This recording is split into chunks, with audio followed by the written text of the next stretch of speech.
ओम शांति। अॼु जी मुंहिंजी तारीख़ आहे 25/4/2024। मेरा बाप दादा चवनि था मीठे मीठे ॿार, ये पुरुषोत्तम युग ही गीता जो एपिसोड आहे। इन में ही तव्हांखे पुरुषार्थ करे उत्तम पुरुष अर्थात देवता ठहिणो आहे। असांखे हिन पुरुषोत्तम युग ते उत्तम पुरुष अर्थात देवता ठहिणो आहे, अर्थात आत्मा के दैवी गुण धारण करणा आहिनि। प्रश्न कंहिं हिकु ॻाल्हि जो सदा ध्यानु रहे त ॿेड़ो पार थी वेंदो। कंहिं हिकु ॻाल्हि जो सदा ध्यानु रहे त ॿेड़ो पार थी वेंदो। सदा ध्यानु रहे कि असां ईश्वरीय संग में रहणो आहे असांखे, त बि ॿेड़ो पार थी वेंदो। सदा ध्यानु रहे कि असां ईश्वरीय संग में रहणो आहे असांखे, त बि ॿेड़ो पार थी वञे। अगरि संग दोष में आया और संशय आयो त ॿेड़ो विषय सागर में डूबी वेंदो। बाप जो सम्झाईंदा आहिनि उन्हनि में ॿारनि खे जरा बि संशय न अचिणो खपे। बाप तव्हां ॿारनि खे आप समान पवित्र ऐं नॉलेजफुल ठाहिणा आहिनि। बाप जे संग में ही रहणो। बाप जो तव्हां ॿारनि खे आप समान पवित्र ऐं नॉलेजफुल ठाहिणा आया आहिनि त बाप जे संग में ही रहणो आहे। ओम शांति। भॻवान वच्चे ॿार ॼाणंदा आहिनि कि बाप उहो ई राजयोग सिखलाइनि था जो 5000 वर्ष पहिरियों सम्झायो हुयो। ॿारनि खे मालूम आहे, दुनिया खे त मालूम न आहे, त पोइ पुछणो खपे गीता जो भॻवान कॾहिं आयो। भॻवान जो चईंदा आहिनि मां राजयोग सिखलाए करे तव्हांखे राजाउनि जो राजा ठाहींदो। ॿारनि खे मालूम आहे, दुनिया खे त मालूम न आहे, त पोइ पुछणो खपे कि गीता जो भॻवान केरु आहे। भॻवान जो चईंदो आहे मां राजयोग सिखलाए करे तव्हांखे राजाउनि जो बि राजा ठाहींदो आहे। उहो गीता एपिसोड कॾहिं थियो हुयो, ये पुछणो खपे। ये ॻाल्हि कोई बि न ॼाणंदा आहिनि। तव्हां हाणे प्रैक्टिकल में ॿुधो था, गीता जो एपिसोड थियणो बि खपे कलयुग जे अंत ऐं सतयुग जे आदि जे विच में। छो जे गीता सां नए धर्म जी शुरूआति थींदी आहे। आदि सनातन देवी देवता धर्म जी स्थापना कंदा आहिनि त ज़रूरु संगम ते ई ईंदा न। पुरुषोत्तम संगम युग आहे ज़रूरु। बाबा चवनि था पुरुषोत्तम संगम युग आहे ज़रूरु। भल पुरुषोत्तम वर्ष ॻाईंदा आहिनि, परंतु वीचारनि खे पतो न आहे। पुरुषोत्तम संगम युग आहे ज़रूरु। भल पुरुषोत्तम वर्ष ॻाईंदा आहिनि, परंतु वीचारनि खे पतो न आहे। तव्हां मिठे मिठे ॿारनि खे मालूम आहे उत्तम पुरुष ठाहिण लाइ, अर्थात मनुष्य खे उत्तम देवता ठाहिण लाइ बाप अची करे पढ़ाइनि था। मनुष्यनि में उत्तम पुरुष इहे देवता आहिनि। मनुष्यनि खे देवता ठाहे हिन संगम युग ते बाबा असां मनुष्यनि खे देवता ठाहींदा आहिनि, अर्थात असां में दैवी गुणनि जी धारणा कराईंदा आहिनि। देवता ज़रूरु सतयुग में ही हूंदा न, बाक़ी सभु कलयुग में हूंदा आहिनि। तव्हां ॿार ॼाणंदा असां संगम युगी ब्राह्मण आहियूं, इहे पको यादि करिणो। तव्हां ॿार ॼाणंदा आहियो असां संगम युगी ब्राह्मण आहियूं, है न। इहे पको असांखे यादि करिणो आहे, न त पंहिंजो कुल कॾहिं कंहिंखे भुलिजंदो न आहे। त असांखे बि पको यादि करिणो आहे, पंहिंजो कुल कॾहिं भुलिजंदो न आहे। परंतु हिते माया भुलाए ॾींदी आहे। असां ब्राह्मण कुल जा आहियूं, पोइ देवता कुल जा ठाहींदा आहियूं। बाबा चवंदा आहिनि कि पंहिंजो कुल कॾहिं कंहिंखे भुलिजंदो न आहे, त असां छो भुलिजूं। त इहे पको यादि करिणो आहे कि हाणे असां कहिड़े कुल जी आत्मायूं आहियूं। माया असांखे भुलाए न ॾे, इहे असांखे ध्यानु रखिणो आहे। असां ब्राह्मण कुल जा आहियूं, पोइ देवता कुल जा ठाहींदासीं। अगरि इहे यादि रहे त ॾाढी ख़ुशी रहे। तव्हां पढ़ंदा आहियो राजयोग, सम्झाईंदा आहियो, हाणे पोइ भॻवानु गीता जो ज्ञान ॿुधाइनि था। असां हाणे राजयोग जी पढ़ाई पढ़ूं था ऐं बाबा असांखे वरी खां गीता जो ज्ञान ॿुधाइनि था। ऐं भारत जो प्राचीन योग बि सेखारीनि था। असां मनुष्य खां देवता ठहूं था न। बाप चयो अथई काम मां शत्रु आहे, इन ते जीत पाइण सां तव्हां जगत जी ठही वेंदो। पवित्रता जी ॻाल्हि ते किता आर्ग्यू कंदा आहिनि। मनुष्यनि जे लाइ विकार त जीअं हिकु खज़ानो आहे। लौकिक बाप सां इहो वरसो मिलियो आहे। बालक ठहींदो आहे त पहिरियों बाप जो इहो वरसो मिलंदो आहे। शादी बर्बादी कराईंदा आहिनि ऐं बेहद जो बाप चईंदो आहे काम मां शत्रु। त बाबा चवनि था की पंहिंजे कुल खे सदा यादि रखो ऐं असांजे हिन कुल में असां दैवी गुण धारण करूं था त असांखे बाबा जो कहिड़ो वरसो थो मिले उहो बि यादि करिणो आहे। लौकिक दुनिया जो वरसो मिलण सां छा थींदो आहे, पारलौकिक बाप जे वरसे सां छा थींदो आहे। त ज़रूरु हिन काम विकार ते जीतण सां ई जगत जी ठाहींदव न। बाप ज़रूरु संगम ते ई आया हूंदा न। हाणे बाबा ज़रूरु संगम ते ई आया आहिनि। महाभारत लड़ाई बि हिन समय ई आहे न। असां बि हिते ज़रूरु आहे। ईअं न की सभु फट सां काम ते जीत पाईंदा आहिनि। हर ॻाल्हि में टाइम लॻंदो आहे। शुरू हिते पुरुषार्थ जेतिरो जो पुरुषार्थ करे अपवित्रता जी अविद्या वारी स्टेज खे प्राप्त कंदो ओतिरो उन्हनि खे ऊच पद मिलंदो आहे। हर ॻाल्हि में टाइम लॻंदो आहे। इन करे हिते बाबा स्व जो पुरुषार्थ कराईंदा आहिनि। अंत में त बाबा सभिनि खे पावन ठाहींदा ई सही, लेकिन हाणे असांखे जो जेतिरो स्व पुरुषार्थ करे अपवित्रता जी अविद्या वारी स्टेज खे धारण कंदो ओतिरो उहो उते वञी ऊच पद पाईंदो। मुख्य ॻाल्हि ॿार इहे ई लिखंदा आहिनि की बाबा असां विश्व वैतरणी नदी में किरी वियासीं त ज़रूरु कोई ऑर्डिनेंस आहे। बाप जो फरमान आहे काम खे जीतण सां तव्हां जगत जी ठही वेंदो। ईअं न जगत जी ठही करे पोइ विकार में वेंदा हूंदा न। जगत जी इहे लक्ष्मी नारायण आहिनि।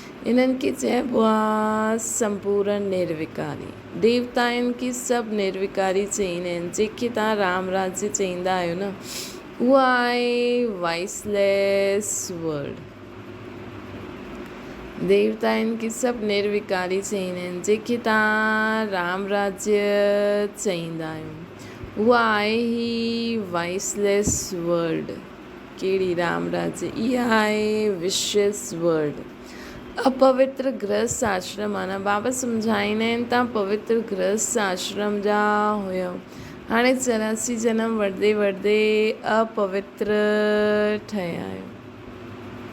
बाबा सम्झाईंदा आहिनि तव्हां पवित्र गृहस्थ आश्रम जा हुयो, हाणे 84 जनम वठंदे तव्हां अपवित्र अची करे ठहिया आहियो। 84 जनमनि जी कहानी आहे। नई दुनिया ज़रूरु अहिड़ी वाइसलेस हुजणी खपे न। भॻवान जो पवित्रता जो सागर आहे उहो ई स्थापना कंदा आहिनि। पोइ रावण राज्य बि ज़रूरु अचिणो आहे न। पहिरियों बाबा जी पवित्र दुनिया हलंदी आहे, पोइ रावण राज्य बि ईंदो आहे। पोइ बाबा जो भक्ति में पाठ शुरू थी वेंदो आहे। नाम ई आहे राम राज्य रावण राज्य। श्री हिन दुनिया में कई माण्हू अहिड़ा बि आहिनि जेके परमात्मा राम राज्य जी पवित्र दुनिया सुठी न लॻंदी आहे। त बाबा जो त सभी ॿार आहिनि न, त उन्हनि खे ओड़ी दुनिया ई सुठी लॻंदी आहे। भक्तनि खे भक्ति ई सुठी लॻंदी आहे। उन्हनि खे राजा ई सुठी ई न लॻंदी आहे। उन्हनि खे चयो लक्ष्मी नारायण सां गॾु वियो, उन्हनि जी फैमिली में अची चईंदो न उहे त एॾा वॾा, असां त ईअं।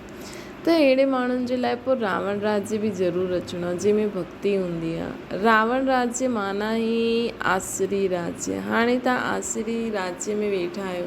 ये लक्ष्मी नारायण ये दैवी राज्य जी निशानी आहे। तव्हां ॿार प्रभात फेरी आदि कंदा आहियो। प्रभात सवेरे खे चइबो आहे। उन समय मनुष्य सुम्ही पिया हूंदा आहिनि, इन करे देरी सां कढंदा आहिनि।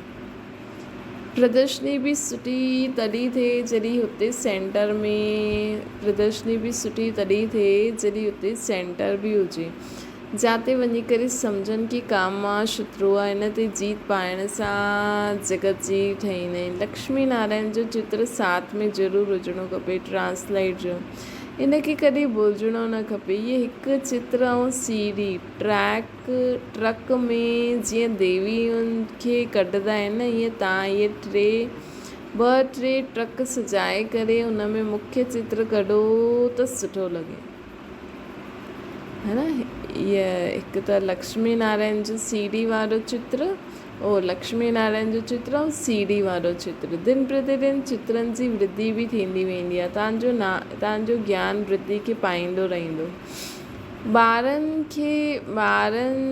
जी बि वृद्धि थींदी वेंदी आहे। दिन प्रतिदिन चित्रनि जी वृद्धि थींदी रहंदी, तव्हांजो ज्ञान वृद्धि खे पाईंदो रहंदो। ॿारनि जी बि वृद्धि थींदी आहे। उन्हनि में ग़रीब साहूकार सभु अची वेंदा आहिनि।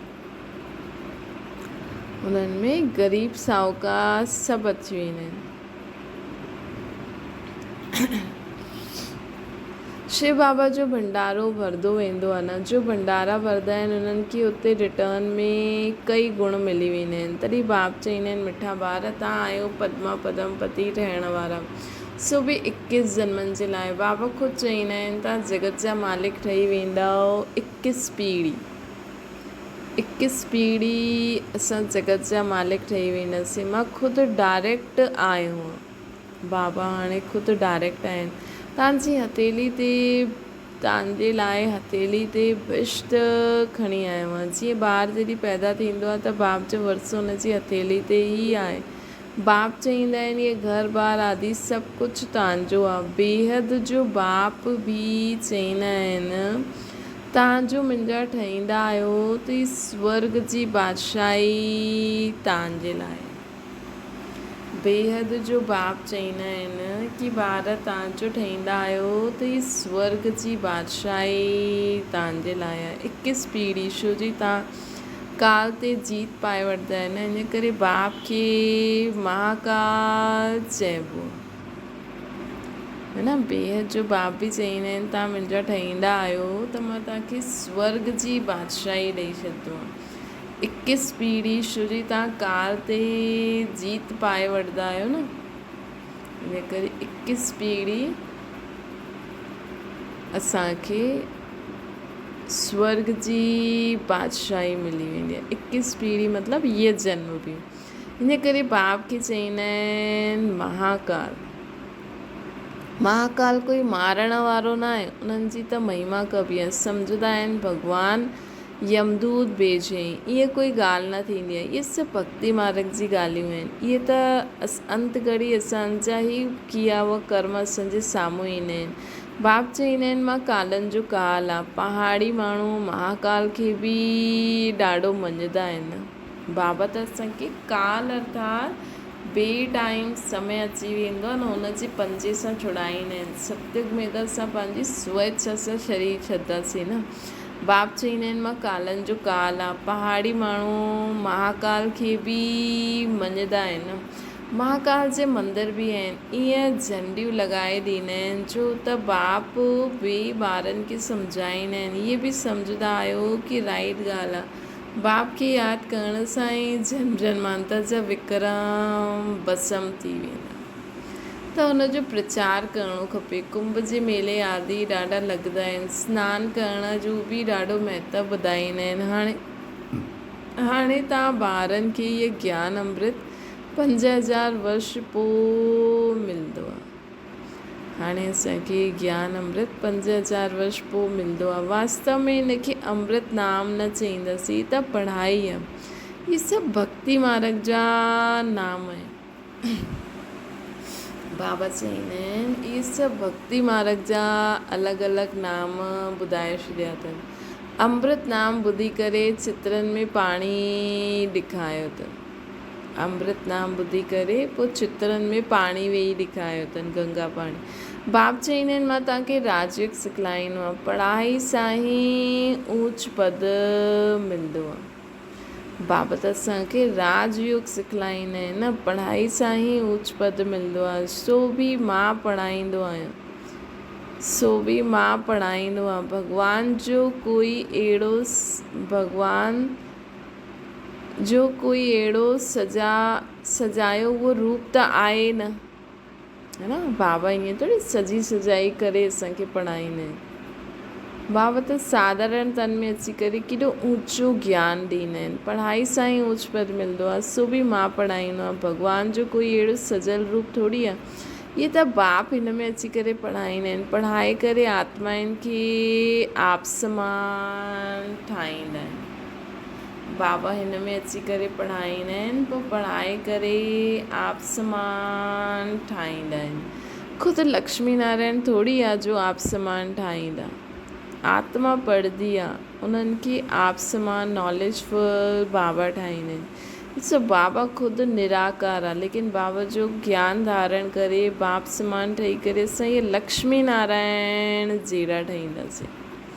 मतिलबु बाबा में उहो गुण, उहे शक्तियूं आहिनि जो असां आत्मा धारण करे पोइ असां अहिड़ो पद प्राप्त कंदा आहियूं। ईअं न भॻवानु भगवती ठाहींदा आहिनि। उन्हनि श्री कृष्ण खे ॾेखारियो अथनि उहो कीअं पढ़ाईंदो। सतयुग में पते त थोरी हूंदा। अच्छा चलो श्री कृष्ण पढ़ाए बि, लेकिन कलयुग में त सभु पते त आहिनि त श्री कृष्ण खे पावन कीअं ठाहियो, गोरो कीअं ठातो। त भॻवानु छा वेही करे हिक खे ई पढ़ाईंदो न। त बाबा चवंदा आहिनि कि सतयुग में पते थोरी हूंदा। श्री कृष्ण त हूंदा ई सतयुग में। पोइ कॾहिं बि श्री कृष्ण खे तव्हां न ॾिसंदा उन नाम रूप सां। ड्रामा में हर हिक जी पुनर्जन्म जो चित्र बिल्कुलु न्यारो हूंदो आहे। कुदरत जो ड्रामो आहे, बनी बनाई आहे न। बाप बि चवंदा आहिनि तव्हां हू बहू हिन फीचर्स सां हिन कपिड़े में कल्प कल्प तव्हां ई पढ़ंदा आया आहियो। हू बहू रिपीट थींदो आहे। आत्मा हिकु शरीर छॾे ॿियो वठंदी आहे। असांखे हुन शिकिल सां मोह थी वेंदो आहे, प्यारु थी वेंदो आहे। लेकिन शिकिल त विनाशी आहे। इहे ई असां सम्झूं भई इहा चीज़ आहे, इहा त टुटणी आहे न। कोई बि चीज़ टुटणी, पुराणी थियणी, ख़राबु त थियणी आहे, नई वठणी आहे। लेकिन रोज़ु रोज़ु ॾिसंदे न असांखे हुन शिकिल जी आदत पइजी वेंदी आहे। त इहे असांखे न करिणो खपे। हा, थोरा ॾींहं खां पोइ त धीरे धीरे भुलिजंदा ई वेंदा आहियूं। इहा आत्मा जो नेचर बि आहे। लेकिन कई बार असां हुनखे बुद्धि में पकड़े वेठा हूंदा आहियूं त भुलिजणु मुश्किल थी वेंदो। त बाबा असांखे चवनि था कि आत्मा हिकु शरीर छॾे पोइ ॿियो वठंदी आहे जो कल्प पहिरियों वरितो हुई। ड्रामा में कुझु फ़र्क़ु न पवंदो आहे। उहो थींदी आहे हद जी ॻाल्हियूं। इहा आहे बेहद जी ॻाल्हियूं जो बेहद जी बाप सवाइ कोई सम्झाए न सघे। हिन में कोई संशय न थी सघंदो है न। हिन में कोई संशय न थी सघंदो आहे। हाणे हे त थियणो ई आहे। निश्चय बुद्धि थी पोइ कोई न कोई संशय में अची वेंदा आहिनि। संग लॻी वेंदो आहे। ईश्वर संग हलंदा हलंदा हलो त पार थी वेंदो। संग छॾियो त विषय सागर में डूबी पवंदो। हिकु तरफ़ आहे खीर सागर, ॿियो तरफ़ आहे विषय सागर। संग छॾियो त विषय सागर में डूबी वेंदो। ज्ञान अमृत बि चवंदा आहिनि बाप आहे ज्ञान जो सागर। उन्हनि जी महिमा बि आहे न। त उन्हनि जी महिमा आहे जो उन्हनि जी महिमा आहे उहो लक्ष्मी नारायण खे न ॾेई सघंदा आहियूं। हालांकि ठाहींदा हुननि द्वारा ई आहिनि, लेकिन महिमा लक्ष्मी नारायण जी अलॻि थी वेंदी आहे। छो जी बाबा निराकार ऐं असां आत्माऊं धारण करे पोइ साकार में उहो अनुभव कराईंदा आहियूं। बाप आहे पवित्रता जो सागर। भल उहे देवता ऐं सत्युग त्रेता में पवित्र आहिनि, परंतु सदैव जे लाइ न आहिनि। छो जो असांजी डिग्री कम थींदी रहंदी आहे। हिन करे असांजी महिमा आहे सर्वगुण संपन्न। पोइ कम थींदे थींदे 9 गुण, 16 कला संपूर्ण। तो कम थींदे थींदे 9 कला संपूर्ण निर्विकारी का जनम मरण में ईंदे ईंदे अपवित्र थी वेंदा आहिनि। मर्यादा पुरुषोत्तम। पोइ जंहिंजी डिग्री ख़तमु थींदी आहे न उन हिसाब सां असांजी महिमा थींदी आहे। ऐं बाबा जी त डिग्री ख़तमु थींदी न। इन करे बाबा ज्ञान जो सागर, गुणनि जो सागर, शक्तियुनि जो सागर। त बाबा चवंदा आहिनि कि मुंहिंजी महिमा अलॻि आहे, मुंहिंजी महिमा लक्ष्मी नारायण खे न ॾेई सघंदा आहियूं, छोजी उहे त सदैव न रहंदा आहिनि न, पोइ अधु कलाक खां पोइ किरंदा आहिनि। बाप चईंदा आहिनि मां अची करे सभिनि जी सदगति कंदो आहियां। सदगति दाता मां हिकु आहियां। तव्हां सदगति में वेंदा आहियो पोइ इहे ॻाल्हियूं ई न हूंदियूं आहिनि। हाणे तव्हां भारत सम्मुख वेठा आहियो, तव्हां बि शिव बाबा सां पढ़ी करे टीचर ठहिया आहियो। मुख्य प्रिंसिपल उहो आहे, तव्हां ईंदा बि आहियो उन्हनि वटि, चईंदा आहिनि असां शिव बाबा वटि आया आहियूं। अरे उहो त निराकार आहे, हा उहे ईंदा आहिनि हिननि जे तन में, इन करे चईंदा आहियूं बाप दादा वटि आया आहियूं। इहे बाबा आहे उन्हनि जो रथ, जंहिं ते उन्हनि जी सवारी आहे। उन्हनि जो रथ घोड़ो अश्व बि चईंदा आहियूं न हुननि खे। हिन ते बि हिकु कथा आहे, दक्ष प्रजापिता यज्ञ रचे। हिन ते बि हिकु कथा आहे कि दक्ष प्रजापिता यज्ञ रचे, कहानी लिखी ॾिनी। परंतु हीअं त न, शिव भॻवानु वाच्य मां ईंदो, मां तॾहिं ईंदो आहे जॾहिं भारत में अति धर्म ग्लानी थींदी आहे। गीतावादी भल चईंदा आहिनि यदा यदा धर्मस्य, परंतु अर्थ न सम्झंदा आहिनि। तव्हांजो इहे नंढो सो झाड़ आहे, इन्हनि खे तूफ़ान बि लॻंदा आहिनि। गीतावादी भल चईंदा आहिनि यदा यदा ही धर्मस्य, परंतु अर्थ न सम्झंदा आहिनि। तव्हांजो इहे छोटो सो झाड़ आहे, हिनखे तूफ़ान बि लॻंदा आहिनि। नयो झाड़ आहे न, पोइ इहे फाउंडेशन बि आहे। एतिरा अनेक धर्मनि जे विच में हिकु आदि सनातन देवी देवता धर्म जी सैम्पलिंग लॻंदी आहे। ॾिसो, एतिरे अनेक धर्मनि जे विच में हिकु आदि सनातन देवी देवता धर्म जी सैम्पलिंग लॻे थी, सो बि गुप्त, कंहिंखे पतो ई नथो पए छा थो थिए। केतिरी महिनत आहे, ॿियनि खे महिनत न करणी पवंदी आहे, उहे मतां खां ईंदा वेंदा आहिनि। हिते त जो सत्यक्रिएता में अचण वारियूं आहिनि, हुननि आत्माउनि खे वेही बाबा खे पढ़ाइणो पवंदो आहे। जो पतित आहिनि हुननि खे पावन देवता ठाहिण लाइ बाप वेही पढ़ाईंदा आहिनि। गीता त इहा बि ॾाढा पढ़ंदा हुया। जीअं हाणे आत्माउनि खे यादि करे दृष्टि ॾींदा आहिनि त पाप कटिजी वञनि। गीता त इहे बि ॾाढा पढ़ंदा हुया। जीअं हाणे आत्माउनि खे यादि करे दृष्टि ॾींदा आहिनि, ॾिबी आहे त पाप कटिजी वञनि। भक्ति मार्ग में पोइ गीता जे अॻियां जल रखी करे वेही पढ़ंदा हुया। बाबा चईंदा आहिनि भक्ति मार्ग में गीता जे अॻियां जल रखी करे वेही पढ़ंदा हुया। सम्झंदा आहिनि पितरनि जो उद्धार थींदो, इन करे पितरनि खे यादि कंदा आहिनि। भक्ति में गीता जो ॾाढो मान रखंदा हुया। अरे बाबा कोई कम भक्त थोड़ी हुयो, बाबा कोई कम भक्त हुयो छा? रामायण आदि सभु पढ़ंदा हुया ब्रह्मा बाबा। ॾाढी ख़ुशी थींदी हुई, उहो सभु पास्ट थी वियो। भक्ति बि जॾहिं सतो प्रधान हूंदी आहे, विधि पूर्वक कंदा आहियूं, शुद्ध मन सां कंदा आहियूं, त भक्ति में बि ख़ुशी त थींदी आहे न। कलयुगी अहिड़े दुनिया में बि रही करे जॾहिं माण्हू मन सां भॻवान खे यादि कंदो आहे शुद्धता सां, त ख़ुशी त थींदी आहे। लेकिन हाणे त डायरेक्ट बाबा सां असां मिलन मल्हायूं था, त इहे त सभिनि खां ई सुठो आहे। हाणे बाप चईंदा आहिनि बीती खे चितो न, बुद्धि सां सभु कढी ॾियो। बाबा स्थापना विनाश और राजधानी जो साक्षात्कार करायो अथई, त उहो पको थी वियो न। इहे सभु ख़लास थियणो ई आहे, इहे पतो न हुयो। बाबा सम्झाईंदा आहिनि कि इहे सभु थींदो, देरी थोरी आहे असां वञी करे फलानो राजा ठहींदासीं। देरी न आहे, इहे सभु ख़त्म थी वेंदो। असां पहिरियों परमधाम में हलंदासीं, पोइ असां अची करे फलानो महाराजा महारानी ठहींदासीं।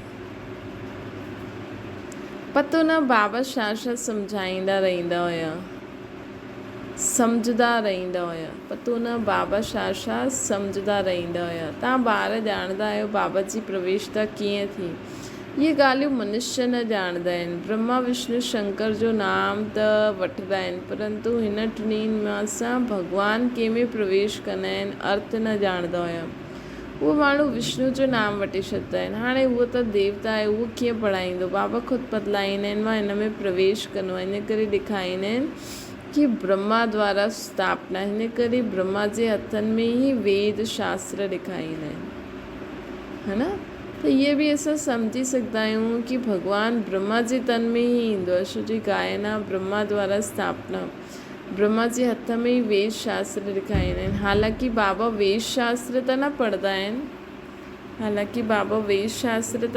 आहिनि, पर बाबा जे मुख सां बाबा ज्ञान ॾिनो अथई न।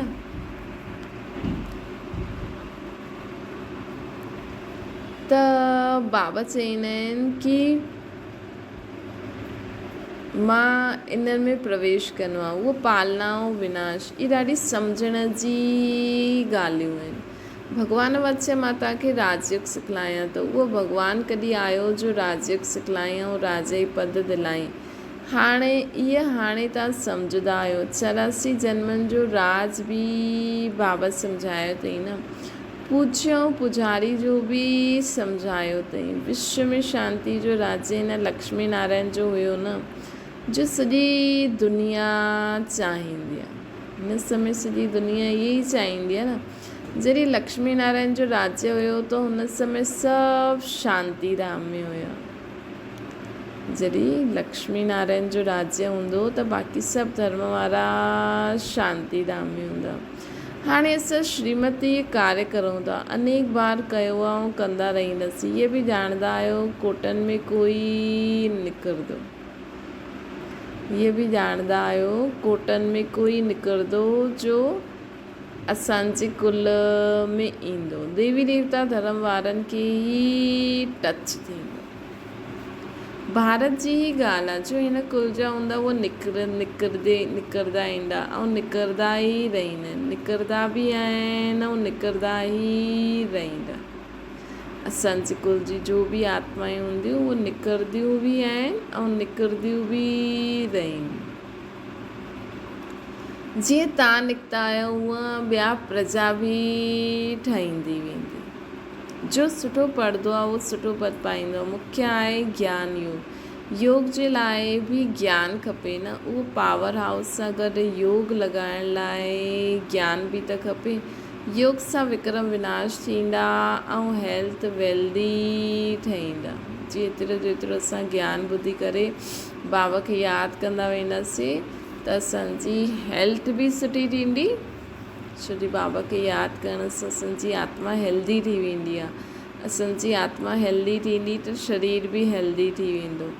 पोइ असांखे बाबा जे ज्ञान सां असांजी वेल्थ बि वधंदी वेंदी। पास विद ऑनर्स बि थींदासीं न, त पास विद ऑनर्स जे लाइ ज्ञान ऐं योग जा पंख हिकदमि मज़बूत खपनि। अच्छा, मीठे सिकिरे ते ॿारनि प्रति माता पिता बाप दादा जो यादि प्यार ऐं गुड मॉर्निंग। रूहानी बाप जी असां सभिनि रूहानियुनि ॿारनि खे नमस्ते। असांजी बि रूहानी माता पिता बाप दादा खे यादि प्यार गुड मॉर्निंग ऐं नमस्ते। धारणा जे लाइ मुख्य सां, जो ॻाल्हि बीती वई हुनखे चिंतन न करिणो आहे। हाणे ताईं जो कुझु पढ़ियो हुनखे भुलिजिणो आहे। हिकु बाप सां ई ॿुधणो आहे। पंहिंजे ब्राह्मण कुल खे सदा यादि रखिणो। हिकु बाप सां ई ॿुधणो आहे, पंहिंजे ब्राह्मण कुल खे सदा यादि रखिणो। ॿियो आहे पूरो निश्चय बुद्धि थी करे रहणो आहे। कहिड़ी बि ॻाल्हि में संशय न उठाइणो। ईअं छो थियो, हाणे छा थींदो, ईअं ॻाल्हि जे बाबा जे ज्ञान में बि जो तव्हांखे जेतिरो सम्झ में अचे थो न उन में निश्चय बुद्धि थी करे हलो। ईश्वर संग ऐं पढ़ाई कॾहिं बि न छॾणी आहे, चाहे कुझु बि थी वञे। वरदाना रूहानी माशूक जी आकर्षण सां आकर्षित थी महिनत सां मुक्त थियण वारा रूहानी आशिक ठहो।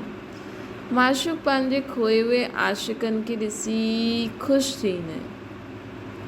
बाबा माशूक पंहिंजे असां आशिकनि खे खोए हुए आशिकनि खे ॾिसी ख़ुशि थींदा आहिनि। रूहानी आकर्षण सां आकर्षित थी पंहिंजे सचे माशूक खे ॼाणे वरितो न। रूहानी आकर्षण सां आकर्षित थी करे पंहिंजे सचे माशूक खे ॼाणे वरितो, हुननि खे पाए वरितो, यथार्थ ठिकाने ते पहुची वियासीं न।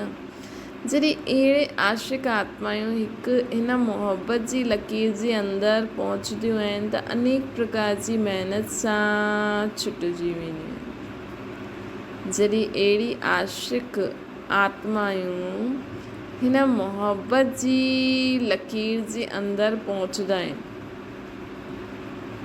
त अनेक प्रकार जी महिनत सां छुटिजी वेंदियूं।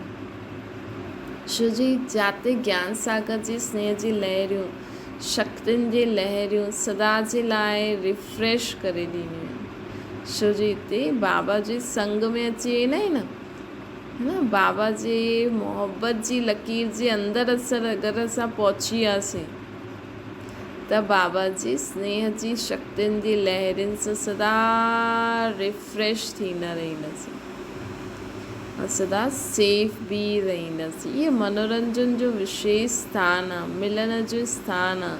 तव्हां आशिकनि जे लाइ माशूक ठातो अथई, त असां आशिकनि जे लाइ माशूक ये स्थान ठातो अथई। मधुबन चओ, अव्यक्त वतन चओ, बाबा सां मूल वतन में मिलण पहुची वञो त बाबा जी स्नेह जी शक्तियुनि जी लहरियुनि सां रिफ्रेश थी करे वरी बाबा सां गॾु हिन सृष्टि ते पाठ वॼाइण अचो, वरी रिफ्रेश थियण लाइ मथे हली वञो, वरी बाबा सां गॾु हेठि अची करे पाठ वॼाइणो। त हीअं जे माशूक पंहिंजे खोए विए आशिकनि खे ॾिसी ख़ुशि थी वेंदा आहिनि। रूहानी आकर्षण सां आकर्षित थी पंहिंजे सचे माशूक खे ॼाणे वरितो, पाए वरितो, यथार्थ ठिकाने ते पहुची वियासीं न। जॾहिं अहिड़ा आशिक आत्मायूं हिन मोहबत जी लकीर जे अंदरि पहुचंदियूं आहिनि त अनेक प्रकार जी महिनत सां ई असां छुटिजी वेंदा आहियूं। छो जे हिते ज्ञान सागर जी स्नेह जी लहरियूं, शक्तियुनि जी लहरियूं सदा जे लाइ रिफ्रेश करे ॾींदियूं आहिनि। इहे मनोरंजन जो विशेष स्थान, मिलण जो स्थान असां आशिकनि जे लाइ माशूक ठातो अथई। स्लोगन आहे, एकांतवासी ठहिण सां गॾु गॾु एकानामी वारा ठहो। एकांतवासी ठहिण सां गॾु गॾु एकनामी, भले तव्हां जीअं असां अकेला कॾहिं थींदासीं, दुनिया में माण्हू त आहे नी, माण्हू चवनि असां जंगल में हली वञूं त अकेला थी करे भॻवान सां यादि करूं, लेकिन बाबा चवनि था जॾहिं असांजी बुद्धि हिक सां ई लॻल रहंदी, हिक सां ई सर्व संबंधनि जो रस अनुभव कंदी, भले ॿिया सभु बि आहिनि, लेकिन जॾहिं एकनामी थी वेंदासीं न ऐं एकानामी कंदव, पंहिंजे संकल्प बोल कर्मनि खे वेस्ट न कंदव, सदा श्वासोश्वास बाप खे यादि करे हर कर्म कंदव, एकनामी ऐं एकानामी बचत कंदव त बाबा चवनि था एकांतवासी सां गॾु हिक जो ई नाम बुद्धि में रहे, एकनामी ऐं एकानामी वारा बि ठहो, बचत बि करो, संकल्प बोल कर्मनि जी वेस्ट न थियण ॾियो। अच्छा, ओम शांति। बाबा खे यादि करो,